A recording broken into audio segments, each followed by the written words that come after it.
All right. Okay. Assalamu alaikum. Today we're going to talk about the person that we're dealing with, the called. Now, Dawah is a calling. You're calling people to al-Islam. The first thing you have to remember that it's a conversion versus whether you're going to be conversion or a communication. As a Muslim, as a da'iyah, as somebody talking to people about Islam, it is not our job to convert people. Okay? It is not our job to get people to become Muslims. That's not up to us. Even Allah subhanahu wa ta'ala said to Rasulullah sallallahu alayhi wa sallam, it is for us to guide them. It's for Allah to guide the people. It's not in our hands. So we have to, from the beginning, in your heart, you need to make sure of what you're doing. You have to be 100% sure that you're not out there trying to convert people to Islam. That's not your job. You have one responsibility and one responsibility only: to communicate the truth. Okay? Your job is communication, to give the people the truth. Rasulullah sallallahu alaihi wasallam said, convey from me even if it's one ayat, one verse from the Quran. So even if you know nothing about the Quran except Qul huwallahu ahad, you give that information to the people. Our job as Muslims, as da'iyas, as anything, is to give the information. This is so important. You're not supposed to be going up to people and arguing with them. We're not supposed to be fighting with people. We're not supposed to be angry at them because they don't want to accept. It's up to them. You accepted Allah, that was your choice. They need to accept it as their choice. If they do not, what does Allah subhanahu wa ta'ala say? Lakum dinukum waliyad din. To you be your religion, right? And to be mine be mine. So to me be my religion. So we're not supposed to be pushing people to become Muslims. That's not our job. We are supposed to come to the people when they ask us questions, we answer them.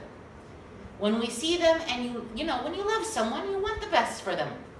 So you try to bring them to Islam. You try to teach them the beauty of Islam. But if they don't want it, that's up to them.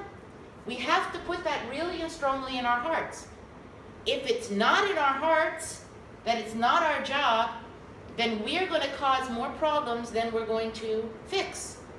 We might make somebody hate Islam in the way that we try to present it to them because we love it so much, sometimes we overwhelm people with our passion. Not supposed to do that. Present Islam. This is what Muslims believe. This is what I believe. This is why I believe it. This is how I believe it. This is how I practice. This is why I practice this way. Why do you cover your head? This is why I cover my head. Why do you wear loose clothes? This is why I wear loose clothes. What does Islam tell you to do? This is what Islam tells me to do. You're a presenter of information. That's it. That's your only job. That's my only job, presenting the information. The most important thing that you need to teach anyone about Islam is what? Tawheed. That there is only one God, and that we're supposed to worship that one God, go directly to Him, not through anybody else, not through anything else. You, God, that's it. No one and nothing else matters.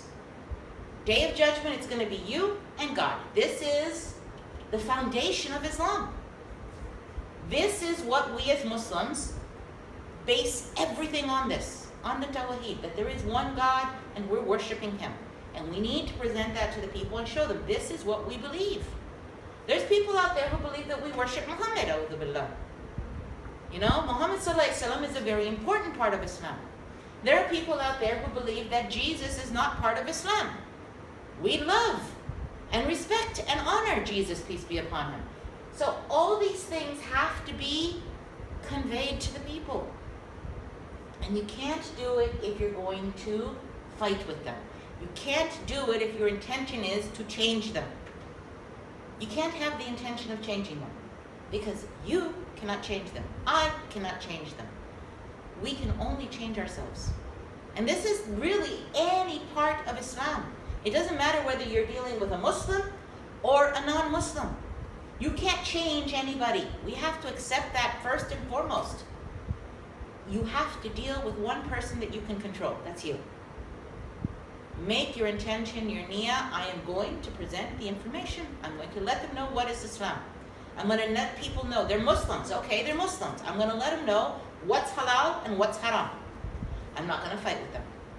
I'm not going to argue. I'm not going to get angry. I'm not going to walk away, in a huff. I'm going to do it as easily and carefully and as simply as possible and as clearly as possible so that they know what it is. From there on, it's up to them. And you have to fill your heart with that. The second thing, when you're dealing with someone and you're making dawah, don't just start talking. Don't assume that this is what they understand or what they believe. You need to listen to the people. Okay? If you're dealing with someone who's not a Muslim and they're asking you questions about Islam, listen to the question. Answer what they're looking for. Okay? Of course, never lie. Never play with what is and what isn't Islam. Clear truth. If they accept it, alhamdulillah, good for them. If they don't accept it, alhamdulillah, good for you, because you did your job. You gave the information. But you need to know, what do they want to know? What are they asking you? Don't assume this person is from the United States, therefore she must be a Christian. Not necessarily. Maybe her parents are Christian and she grew up around Christians and she grew up going to church, but she doesn't accept Christianity anymore. Listen to her. What is she looking for? She might be an atheist. She might be an agnostic, meaning that she believes that there's a God, but she doesn't really know who or what that God is. She might be someone that is yes, I'm Christian, but I'm not 100% convinced by Christianity, and I'm looking in all different directions. Listen. Because if this is a person who believes, and even among Christians, you have the person who believes that Jesus is God. You have the person who believes that he is God and the Son of God. You have the one who believes that he's not God, he's the Son of God only. There's different kinds of Christians. What does this person believe? So if you're going to direct your speech to them, you're not going to be talking about, well, Jesus is not God. And she's like, duh, he's not God. She already believes he's not God. So you're wasting valuable time in talking to someone. You want to direct your questions and your answers to what is it they actually believe and what is it they want to know. This is important. Also, if somebody is coming, I've had people come to me and they're like always asking questions, always around the Muslims, always doing everything. It's like this person is a Muslim without shahada, okay? Everything about them, you love them, they're wonderful, and you're just so sure this person should be a Muslim, but they're not becoming Muslim. What's keeping them? You need to find that out, and there's only one way. Listen. Listen to them. In what they talk to you, in what they question you, there is something there that they're worried about, that's bothering them. See what it is that's keeping them from becoming a Muslim. I've had people like this, and I come down to us like, look, why is it you don't want to be a Muslim? What's keeping you from being a Muslim? And sometimes it's something so simple that you can address it, answer the question, fix the concern, and in 5 seconds they're taking their shahada. So this is also our job. If you really want to help people to do something, then you got to know what is it they want. What are they looking for? What answers do they need in order to get to that place?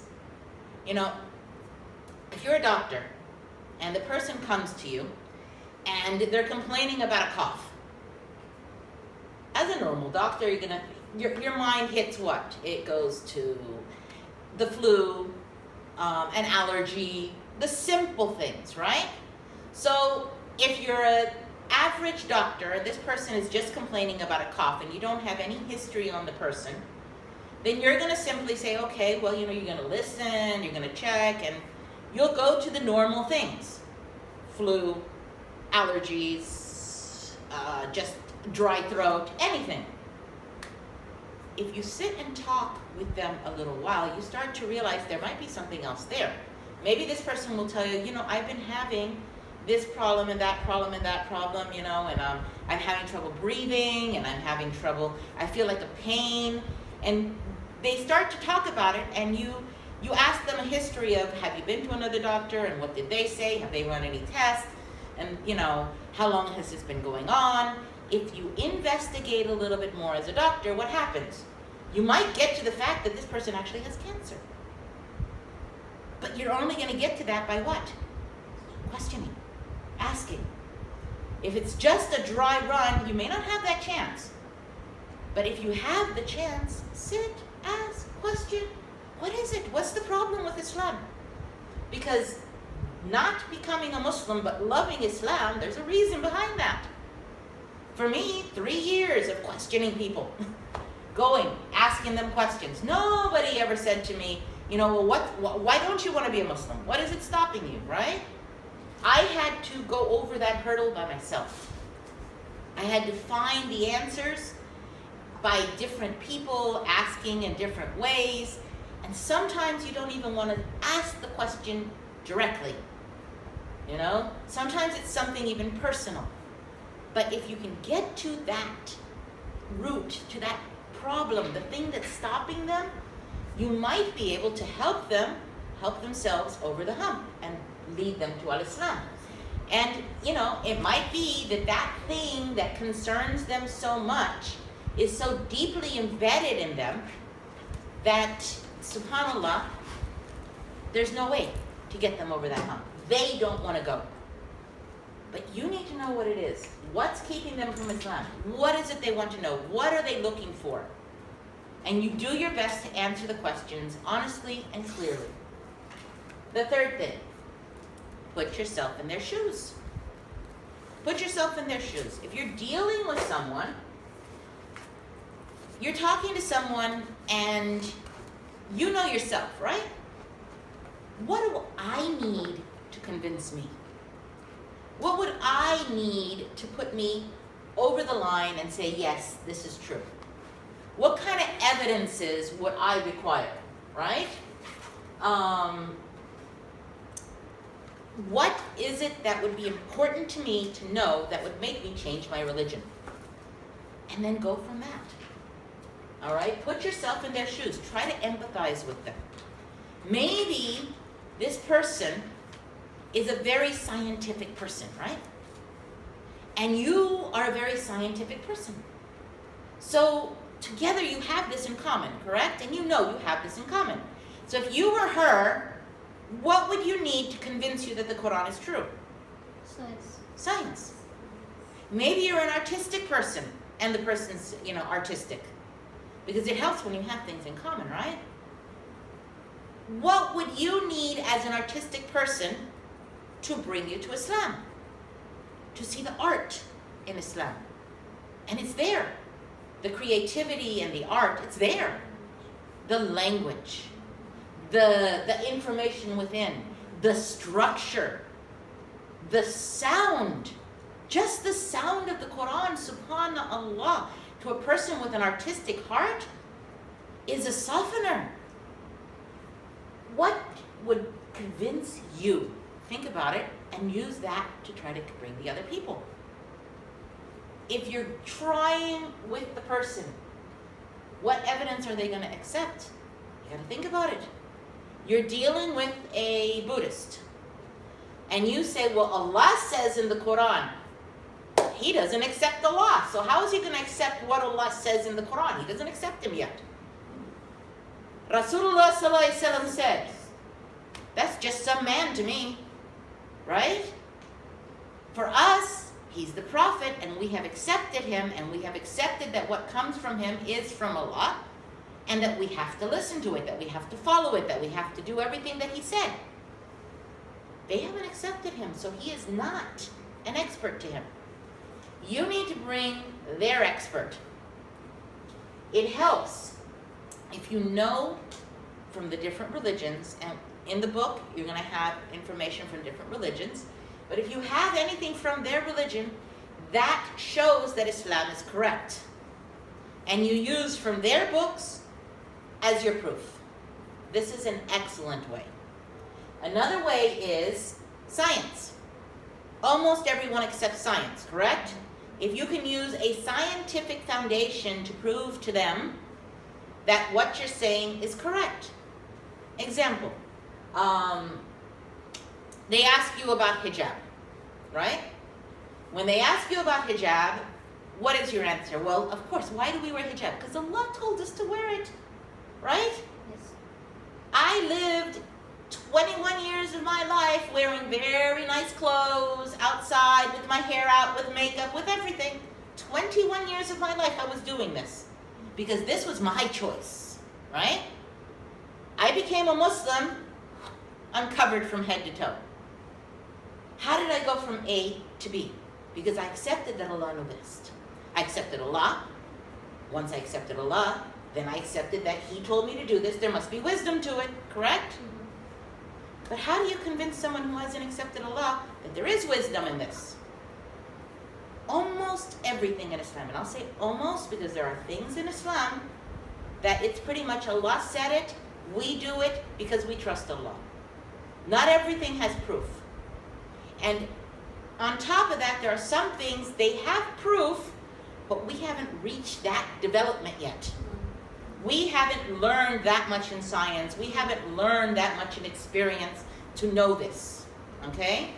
And if you go back through the centuries, you'll find that there are things that now we can say, oh yeah, 80 years ago, 200 years ago, we couldn't do that. So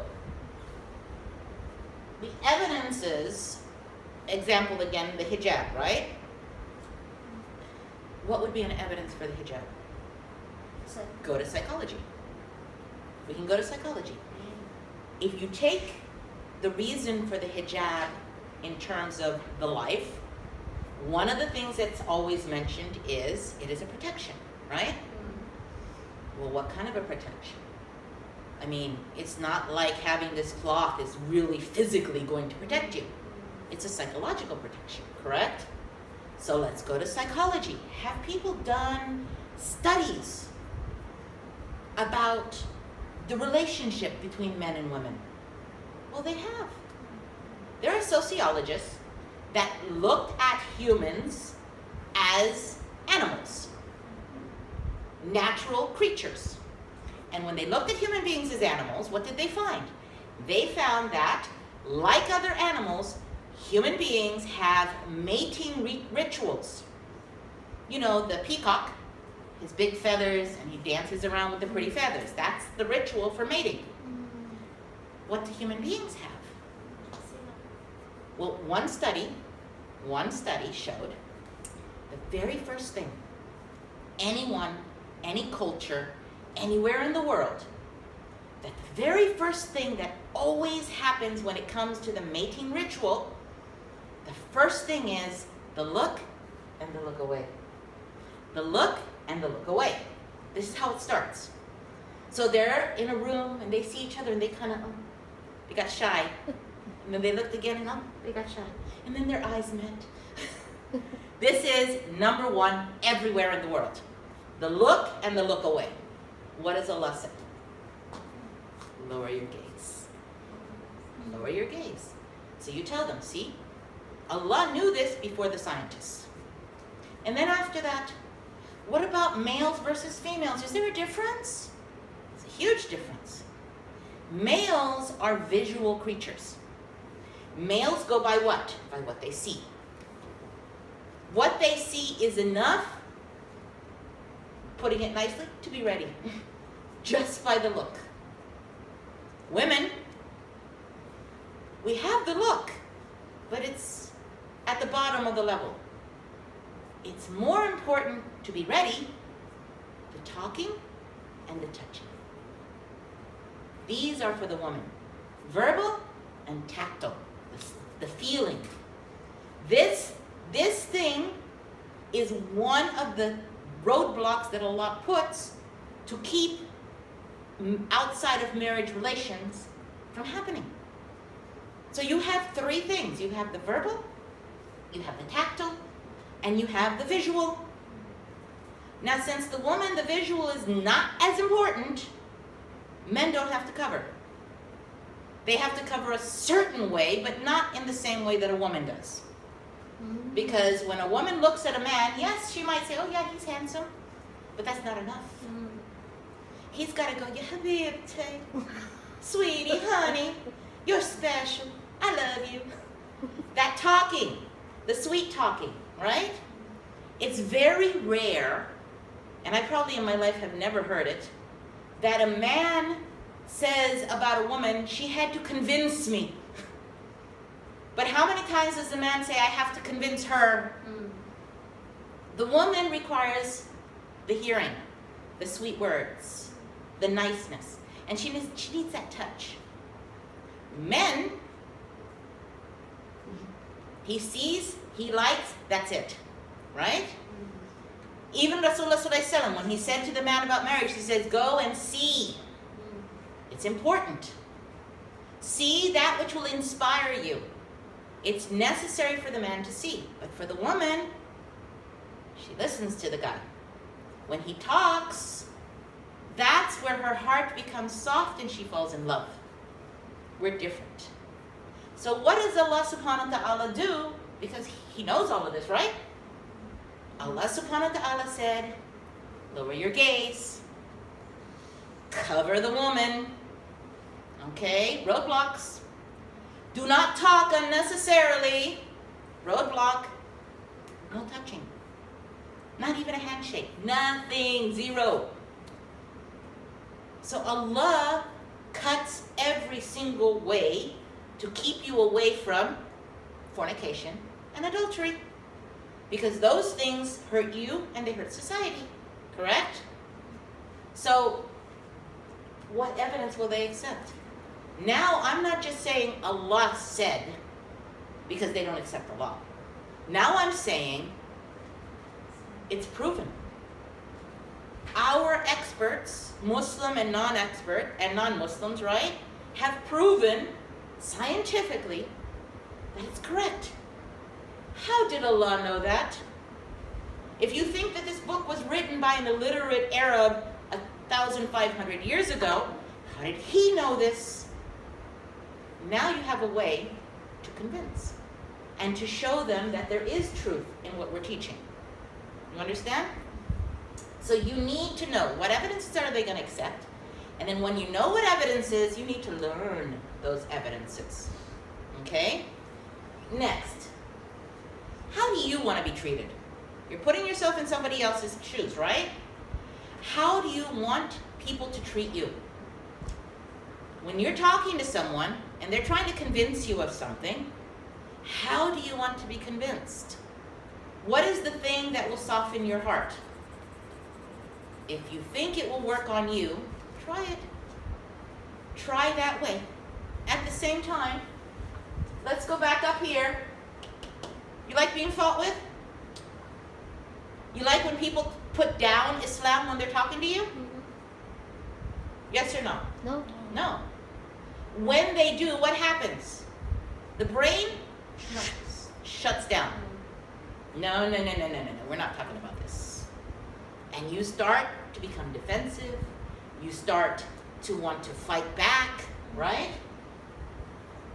How do you want to be treated?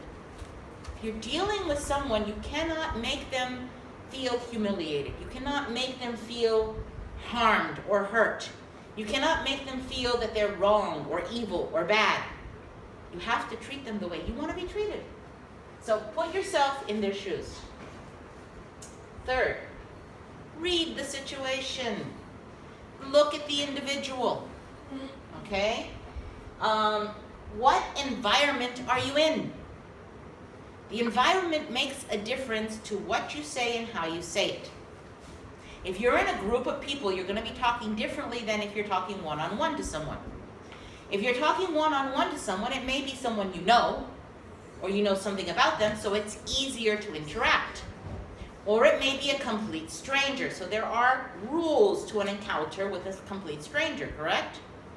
Maybe you're in an environment where you have a mixed males and females. How do you deal with that? You need to read the situation, and tailor what you say to the environment, okay? And tailor it to the individual if you're working on an individual basis. If you have a room mixed, there are Christians, there are Muslims, there are Jews, there are Buddhists, there is all kinds of different religions there. You need to be careful that you don't say something that insults them. Because the minute you do that, you've closed the door to any kind of communication. Now, I'm not saying be a hypocrite. Don't sit there and, it's not like you're going to stand up and say, no, we think all religions are the same and all roads lead to Rome. I think that is actually not a very, how do I put it? There's no way it can be correct. There's no way that all roads can lead to Rome. And I don't think that if anybody seriously looks deep inside himself, believes that. Because if I believe that all roads led to Rome, why am I a Muslim? Why am I a Christian? Why have I chosen any one particular religion? It doesn't matter.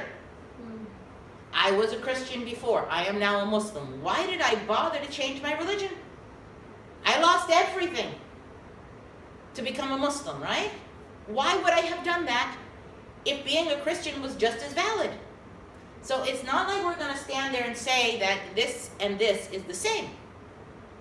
But we don't have to go out there and say, what you believe in is stupidity. What you're following is wrong. You don't have to say that. You present Islam and they themselves will realize that what they're following is wrong.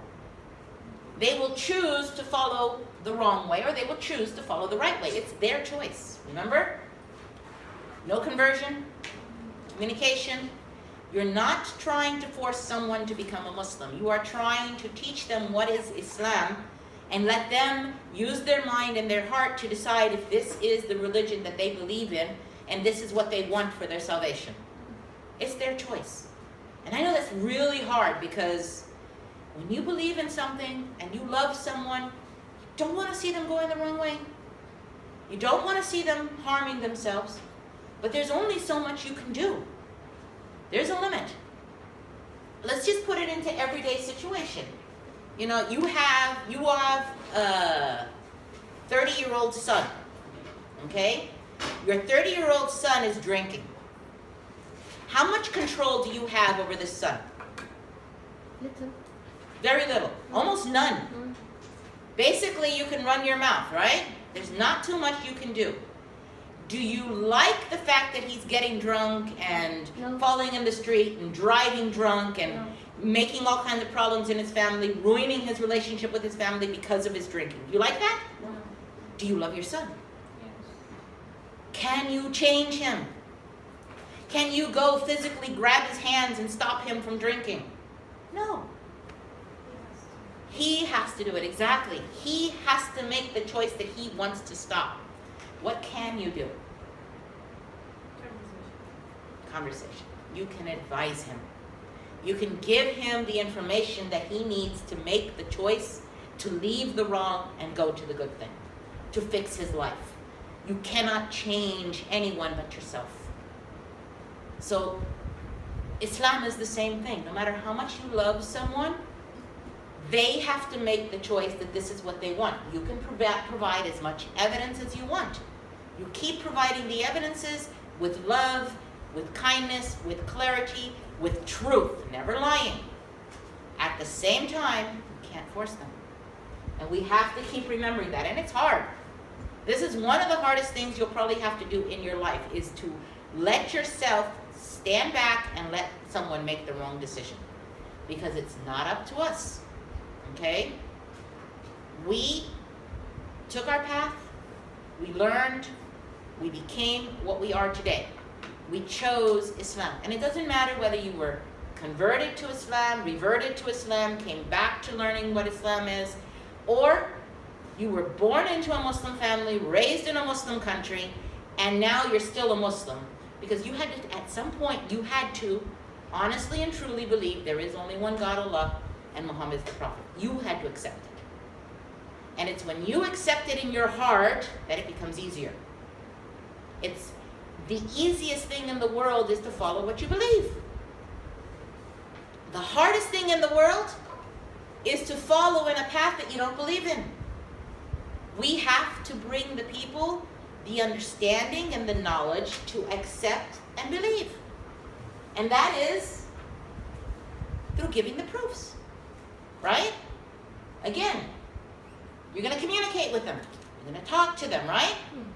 Then you're going to listen to them. What are they looking for? What's missing? What's needed? What information do you want? Put yourself in their shoes. Think about how they react to what you're presenting. Think of a way to do it in such a way that these people will believe and accept. And it's so easy with Islam because subhanAllah, this is really the word of God. So it's very easy to present it to people and they will see the truth. Will they accept it? That's up to them. But it's there. Read the situation, know the environment, know the individual, right? I'm prepared today.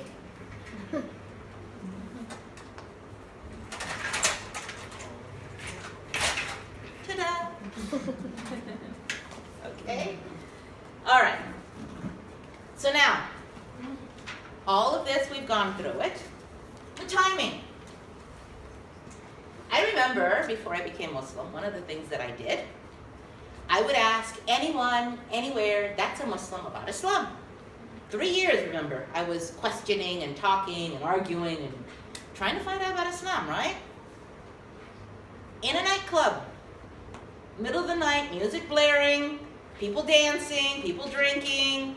I'd sit down and see someone and they'd be like, oh my God, you're an Arab. Yeah, tell me about Islam. No. Mashallah, the one good thing I can say is they never wanted to talk at a nightclub, okay? They would be there, they'd be participating, but they don't want to talk about Islam.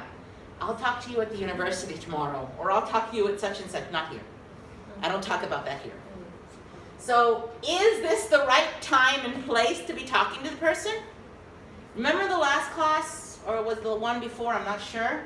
We talked about how you're in a wedding, you're at your cousin's wedding, and music starts blaring, real music, and you consider music haram, and you're gonna, it's bothering you, you get up and you can leave in a nice way without causing too many problems because it's not wise. It's not the right time or the right place. That person has no control over what's going on right now. So it's not the right time, it's not the right place. You need to choose your time and place wisely. Remember I told you how I was, newly learning, trying to find out everything about my deen. It's Eid. A girl is wearing a red dress and I go up to her and I was like, it's haram. There's no way for her to change. This is not the time or place to tell her that. Later, bring it up in a wise way. You have to choose your time and place for the conversation. You're in a group in the United States, a mixed group in a university, and you're going to discuss Islam. Don't get into the minor details if you can keep from doing that. You don't want to have to throw one little tidbit out there without being able to expand on it. Okay? Don't start out and you're talking to a very mixed group and you're giving the example of the beauty of polygamy. These people have not accepted Islam to think that polygamy is good. And you don't have enough time to sit there and show evidences, scientific, sociological, any other kind of evidences that there might be good in this. What you've done is a good portion of the audience has just shut down. Islam is primitive, poor oppressed women. That's it.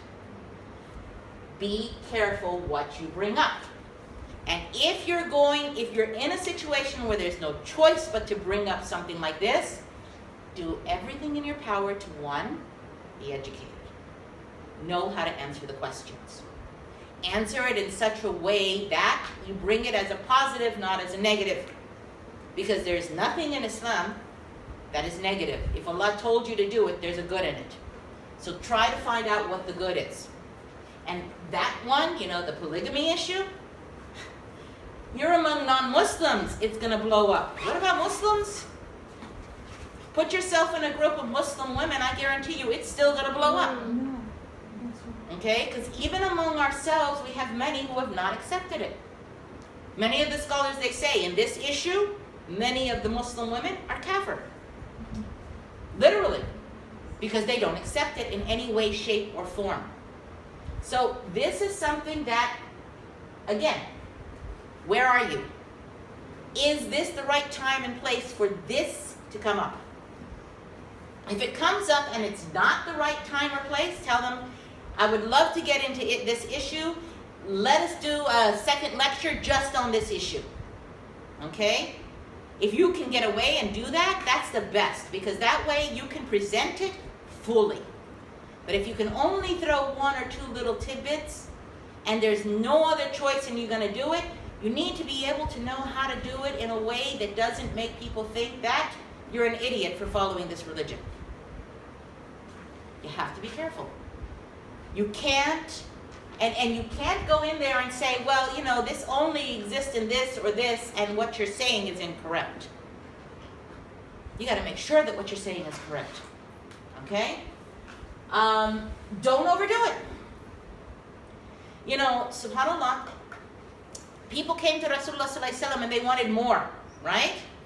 But Rasulullah sallallahu alaihi wasallam limited the times that he would sit with the people and teach.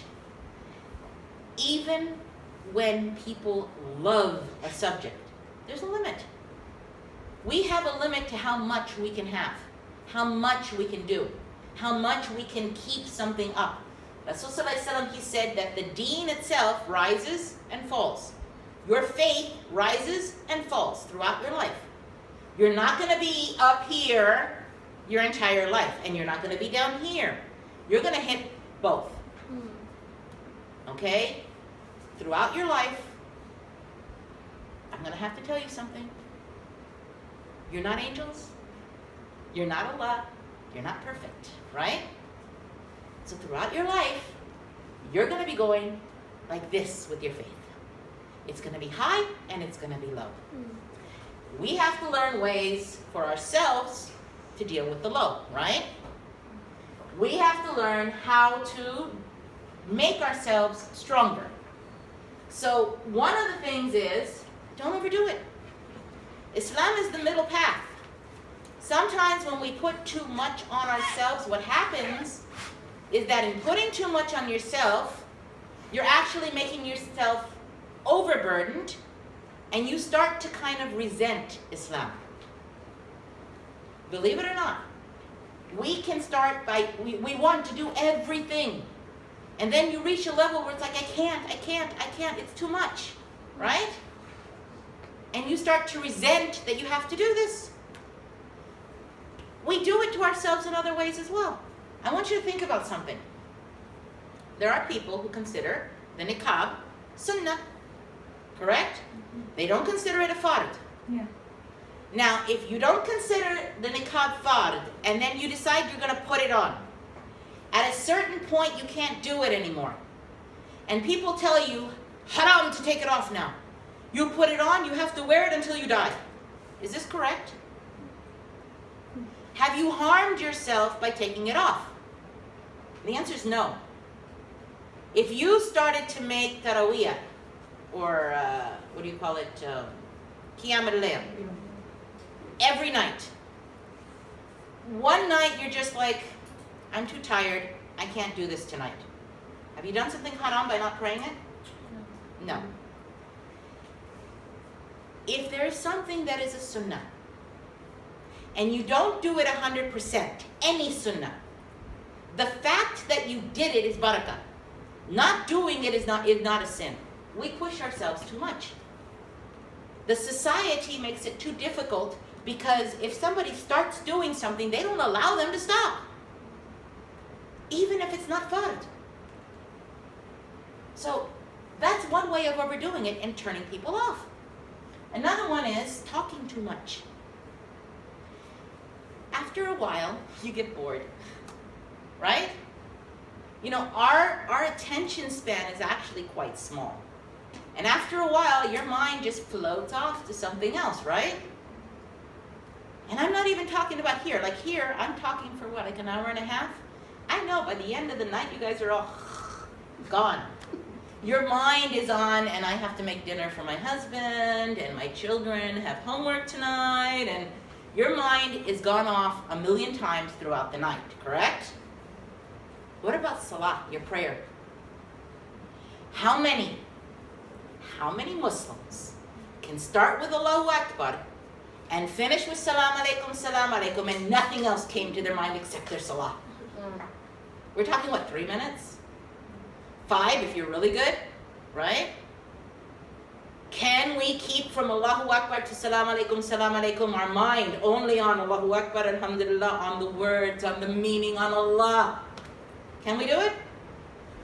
No. Most of us, it's impossible. Why? Because we're human. You do your best and you bring yourself back to it, but if we're talking about a 3 or 5 minute prayer, you can't keep yourself concentrating on it all the time. What do you think when you're talking to people? You're dealing with people. How long can they keep up their attention with you? It's easier and better. Keep it in short bursts. Okay? Now when we're dealing with dawa, you're talking to people about Islam, you're trying to let them understand the reality of Islam. When you're talking about this, those bursts can be, you are with them, and the entire time you're with them today, you guys are talking about Islamic stuff. Is that good?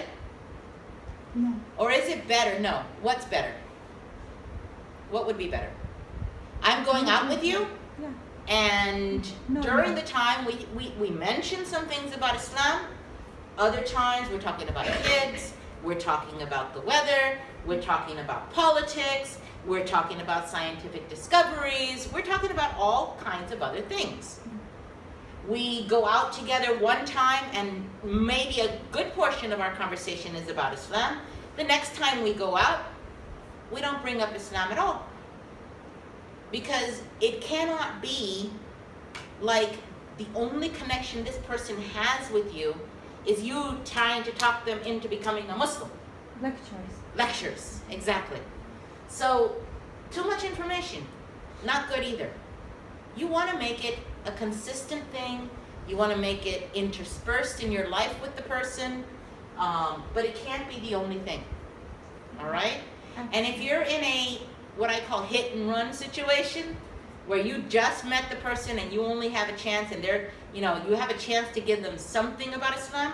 You give them a little something about Islam, but you also give them something worldly. Balance it. I'll give you an example. Every single time that I find myself in a situation and there's a lady cashier, a lady driver, a lady worker, a lady anything, I am going to find a chance to tell her something nice. Rasulullah said a smile is charity. And a kind word? Charity. It's even better, right? I'm not going to lie. I'm not going to see a lady that I think is not beautiful and say, oh, you're so beautiful. But there's always something that you can say something nice about. She might have beautiful eyes. She might have on a dress that you like. She might have on a ring that you find pretty. Check the people out and look for something good in them. This also softens our hearts, reminds us that there's good in every person. Look for the good thing in them and say, I'm at a cashier, and she's typing in and I notice she has a really pretty ring. I'm going to say, oh, wow, that is a beautiful ring. If she's Muslim, I'll say, mashallah, out loud. If she's not Muslim, I'll say it to myself, because they're not going to understand. They might think I'm cursing them or getting ready to blow them up. But honestly and truly, you're going to change their behavior towards you the minute you say something nice. And you do this for the sake of Allah. Make your intention. Why? Even if I left her with nothing else, I didn't tell her Allah is one. I didn't tell her this is what Muslims believe, right? I didn't do anything else, but I did something, said something that made her day. Or at least brightened that 5 minutes. This is, what do you call it? A way to not overdo your dawah. You're interspersing it with humanity, with living. Okay, we live on this earth. We are in this dunya. We have to deal with the dunya as well. When you're giving a lecture, break it up. Okay, don't make it all information, information, information. Stories. You notice that when I talk to you, I don't just, because all that's in the book, right? I give you examples, stories. I try to make you smile. I try to make you laugh. I try to make you cry. I bring out emotions in you. This is a way of changing it, okay? Of cutting the information a little bit.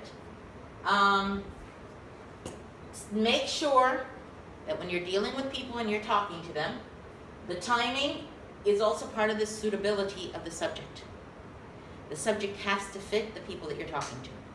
It has to fit the time. It has to fit the environment.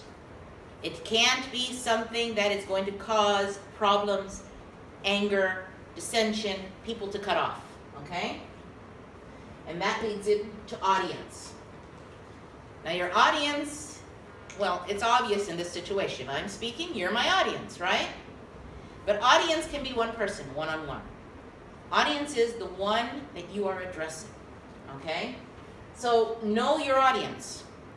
Here, I'm talking to who? I'm talking to Muslim ladies. Many of you have been working, teaching Islam. Those of you who have not been working, you want to work teaching Islam, or you want to at least be able to convey message to others in a good way, right? So I'm talking, it's like, you know, in English they say that the preacher talking to the choir, preaching to the choir.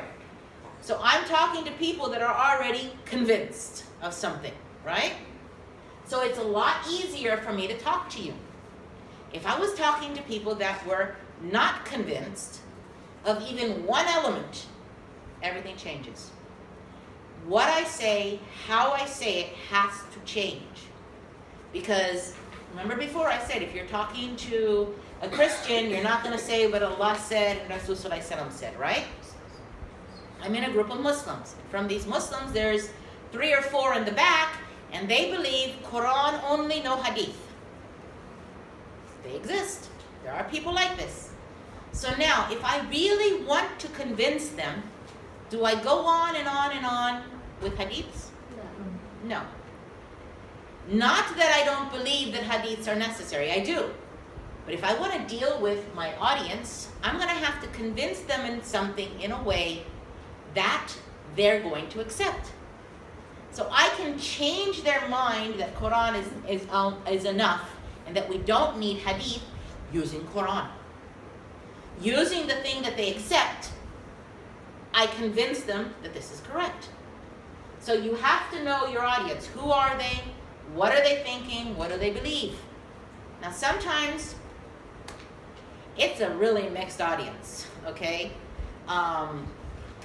I've had to speak at audiences that, you know, I'm in America, I'm in an auditorium, there are Muslims, there are non-Muslims, and from the Muslims, there's every kind of Muslim. From the non-Muslims, there's every kind of non-Muslim. And you have everything from the ultra liberal to the ultra conservative in every religion. There is no middle ground. So how do you deal with it? You speak the truth. You speak openly, clearly. You follow the topic, because in those situations, normally you have a topic, right? And you make sure, 100% sure, that when you present anything, that you cover every single aspect that anybody in that audience could have a problem with. So if in a group like that, and you're talking about hijab, you need to talk about the psychological, the physiological, the sociological, right? You need to talk about what the different religions say about it. You need to talk about what people say about it. You have to talk about what people say against it and how to and you have to counteract or contradict or find a way to show that that's incorrect. You have to cover it all.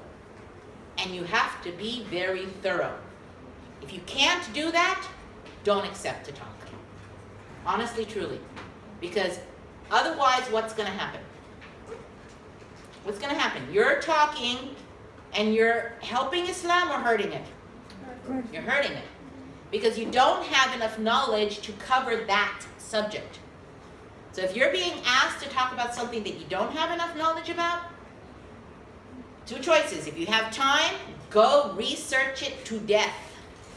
Know every in and out of the subject, especially if it's a mixed audience. Okay? So if you know your audience, it's easier because you know what you're supposed to be looking for. This is going to fit in a lot of different areas, but believe it or not, one of your own, it's easier to accept from one of your own than it is to accept from a complete stranger or a completely different kind of person. Okay? I'll give you an example. Thank you. I'll give you an example. Let's go with me. I'm an American, right? By birth, I'm American. I converted to Islam. I became a Muslim. But as an American, I'm in a unique position to talk to Americans. Because I was one of them. I am one of them. I was a Christian American. I am still an American, but I'm a Muslim American, but I'm still an American, right? So I am in the position to talk to an American on his or her level with the same cultural references, okay? That may not be the way to get in. I am of a certain age. I'm not telling you my age. But I'm of a certain age.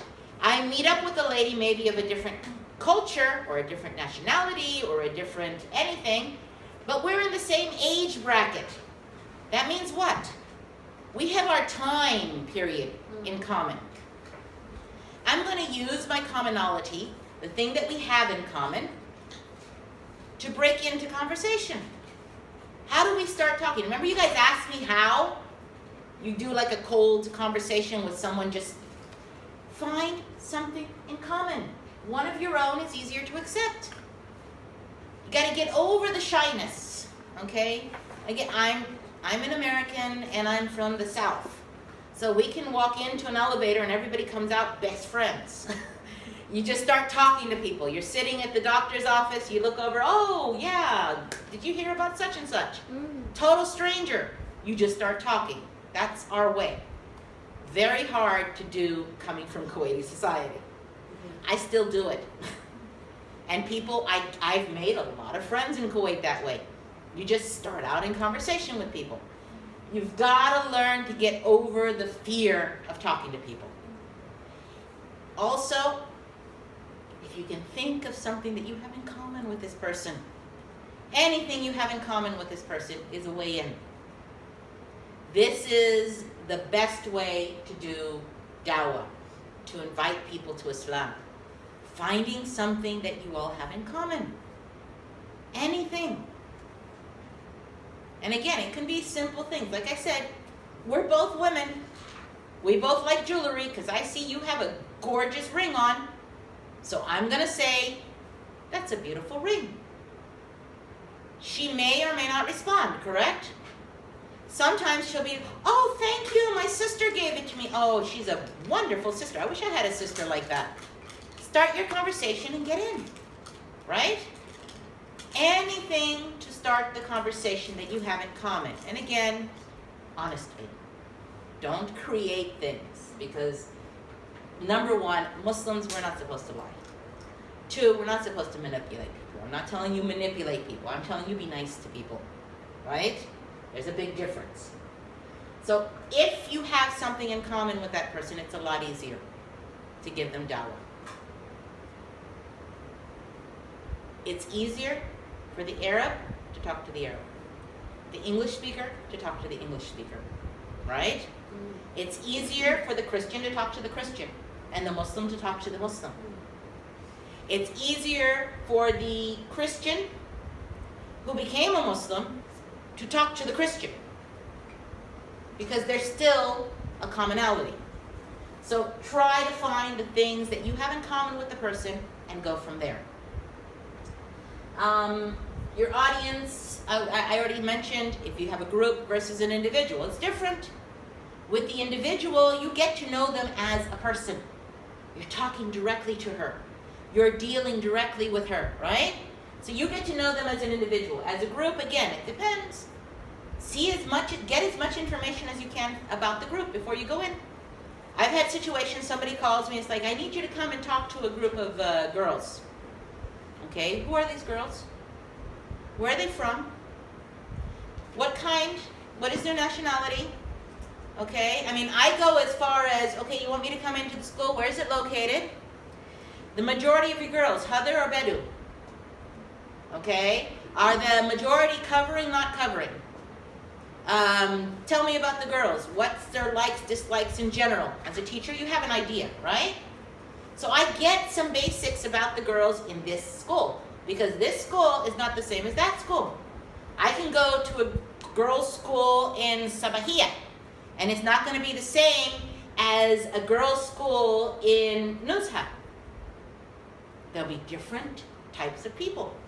So how I deal with them and how I talk to them is going to change based on who they are.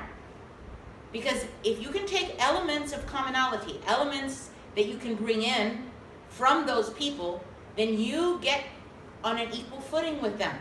And they relax with you and they start to listen. Okay? Don't choose subjects and basically avoid subjects that antagonize. We're not going to talk about things that make people angry. Okay?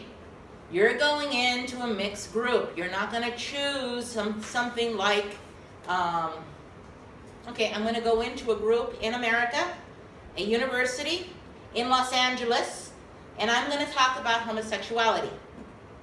Not the choice that I should make.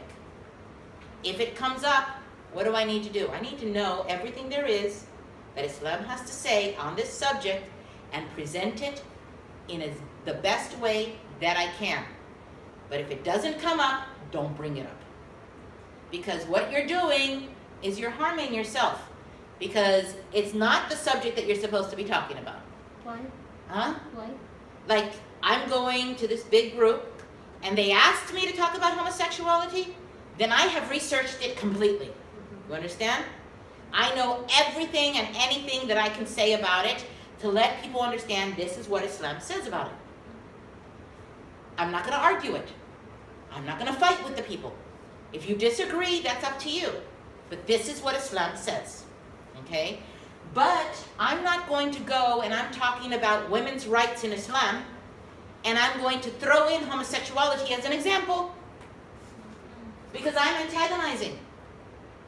Right? I'm bringing something that people are ready to fight about. Don't go looking for the subjects that people want to fight about.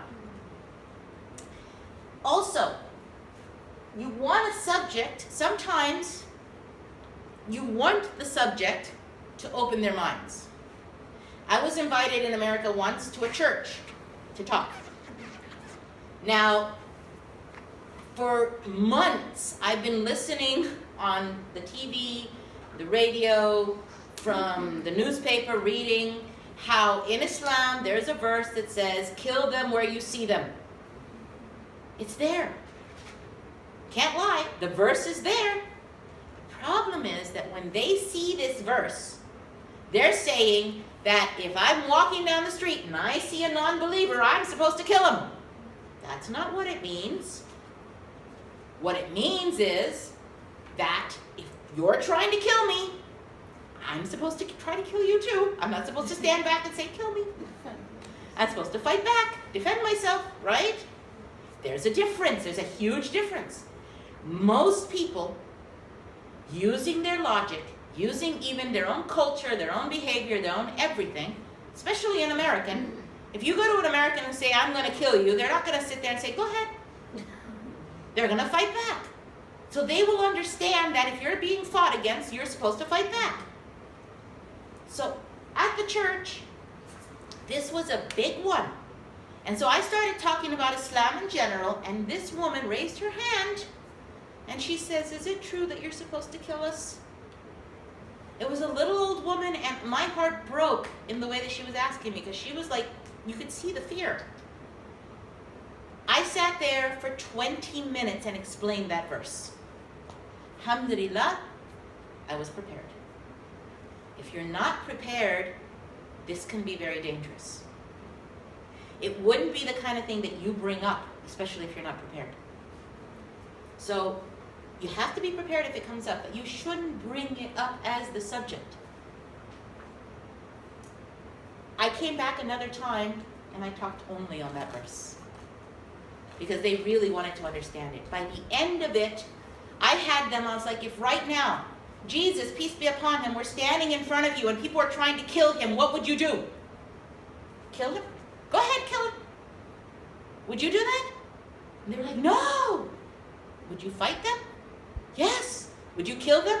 If I have to, I will. There's your verse. That's the meaning of the verse. Somebody's trying to kill you, you fight back. If they're trying, they don't stop until they kill you. You don't stop till you kill them. You stop them. And they were saying, yes, I would, and agreeing with the verse, instead of fearing us because of the verse. You understand? So we don't bring the subject that antagonizes. You got to be knowledgeable. If you're going to put yourself into situations where any question can come up, make sure you know how to answer them. Okay? Now, many of us will never be in that situation. I mean, here in Kuwait, alhamdulillah, thank God, the people basically know the misconceptions because they've lived among us enough that they know that that's all a bunch of lies that they're putting over there. But if you go to the West or even the East, a lot of these misconceptions are the only thing that people know about Muslims. In my town, I might have been the very first and only Muslim anybody ever met.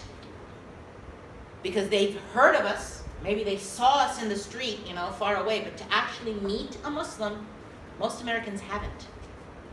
So you may be the ambassador for Islam. What you say, what you do, can carry a lot in this person's life. Tailor your speech to the audience. Again, like I said, you're with a group of girls, find out as much as you can about whoever you're talking about, or you're talking to, right? Get as much information as you can so that when you talk to them, you have the ability to say things that affect them. How many times have you been to a lecture and you leave that lecture saying, he wrote that for me.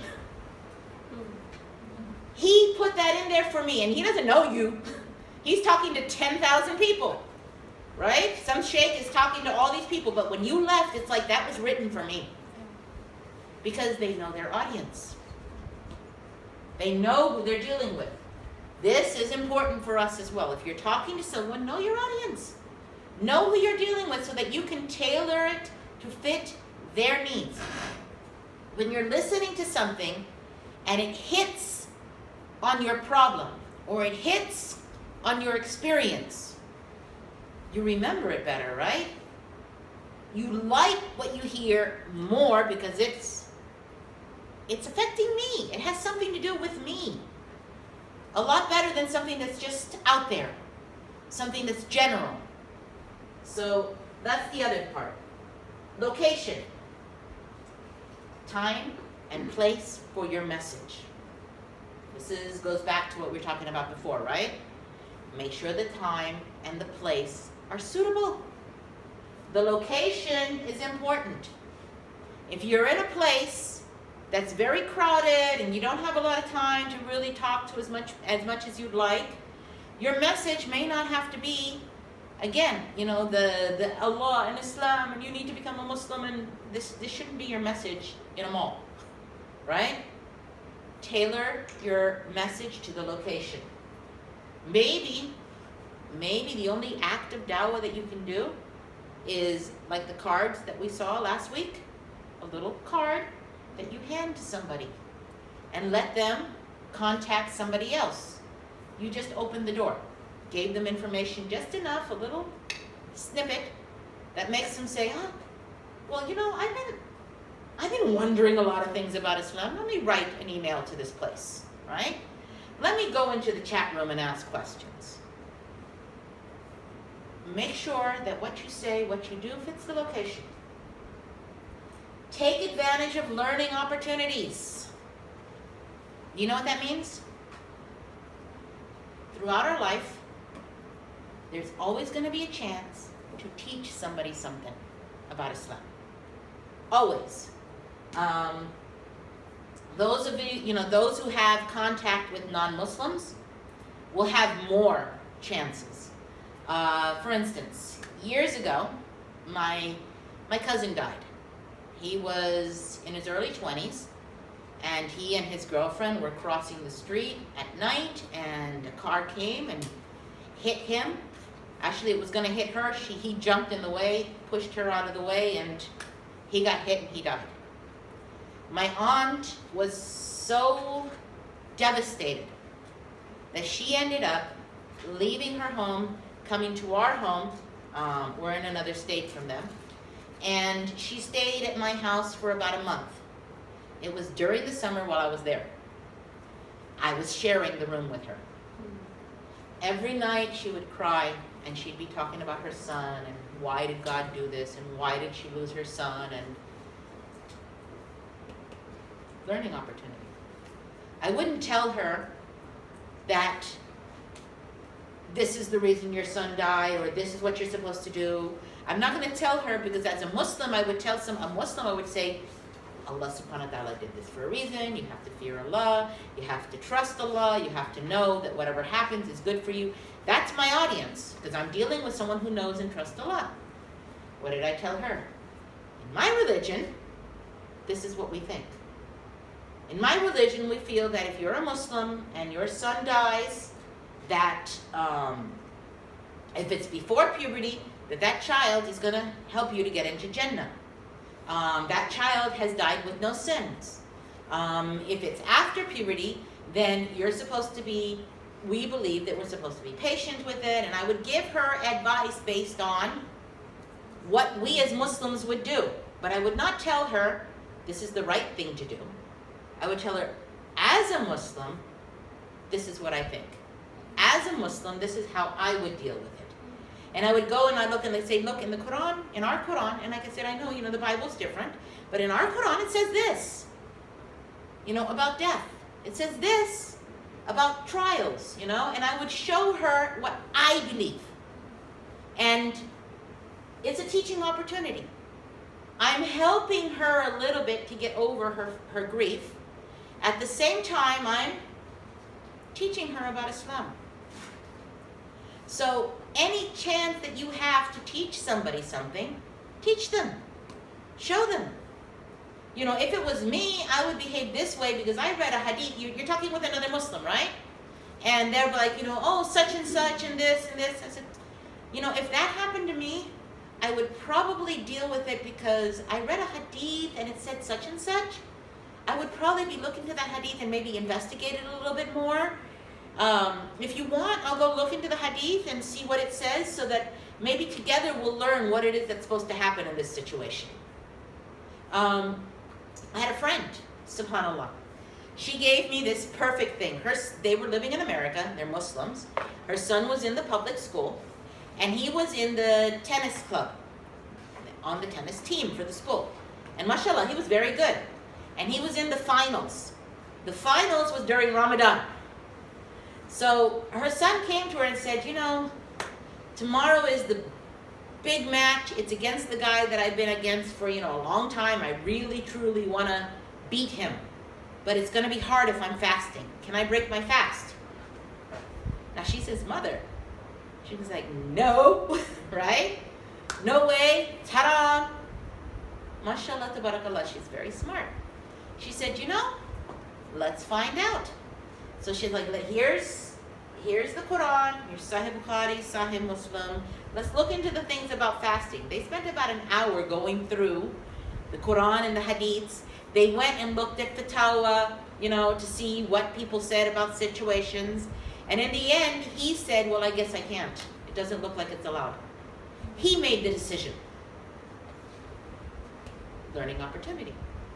And this also goes back to the other one. Put yourself in their place.